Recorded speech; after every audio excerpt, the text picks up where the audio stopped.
സ്വർണ്ണവില വീണ്ടും കുറഞ്ഞു. ഗ്രാമിന് 165 രൂപയും പവന് 1320 രൂപയും കുറഞ്ഞു. സംസ്ഥാനത്ത് സ്വർണ്ണവിലയിൽ വീണ്ടും ഇടിവ് രേഖപ്പെടുത്തി. പവന് സ്വർണ്ണത്തിന് 1320 രൂപ കുറഞ്ഞ് 1,09,360 രൂപയാണ്. ഗ്രാമിന് ഇന്ന് 13,670 രൂപയും 165 രൂപയാണ് ഗ്രാമിന് കുറഞ്ഞത്. കഴിഞ്ഞ 3 ദിവസമായി സ്വർണ്ണവിലയിൽ മാറ്റമില്ലായിരുന്നു. 1,10,680 രൂപയായിരുന്നു 3 ദിവസത്തെ സ്വർണ്ണത്തിന്റെ വില. എന്നാൽ ഈ മാസം രേഖപ്പെടുത്തിയ ഏറ്റവും കുറഞ്ഞ സ്വർണ്ണവിലയാണ് ഇന്ന് രേഖപ്പെടുത്തിയത്. ജനുവരി 29-ന് രേഖപ്പെടുത്തിയ ഗ്രാമിന് 16,395 രൂപയും പവന് 1,31,160 രൂപയുമാണ് കേരളത്തിലെ ഇതുവരെയുള്ള റെക്കോർഡ് വില. അന്താരാഷ്ട്ര വിപണിയിലെ അസ്ഥിരതയും സാഹചര്യങ്ങളും സ്വർണ്ണവിലയെ സ്വാധീനിക്കുന്നുണ്ട്. അതേസമയം വെള്ളിവിലയിൽ മാറ്റമില്ല. 1 ഗ്രാം വെള്ളിക്ക് 250 രൂപയും 10 പവൻ വെള്ളിക്ക് 2,500 രൂപയുമാണ്. സ്വർണ്ണവിലയിൽ ഇപ്പോഴുണ്ടായിരിക്കൊണ്ടിരിക്കുന്ന ചാഞ്ചാട്ടം ഇനി എത്ര കാലം തുടരുമെന്നാണ് ആകാംക്ഷ.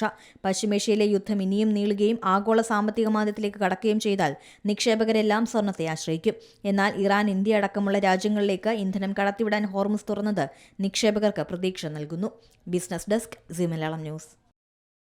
ഏറ്റവും പുതിയ വാർത്തകളും വിശേഷങ്ങളും വിരൽത്തുമ്പിലറിയാൻ സീ മലയാളം ന്യൂസ് എല്ലാ ഡിജിറ്റൽ പ്ലാറ്റ്ഫോമുകളിലും ലഭ്യം.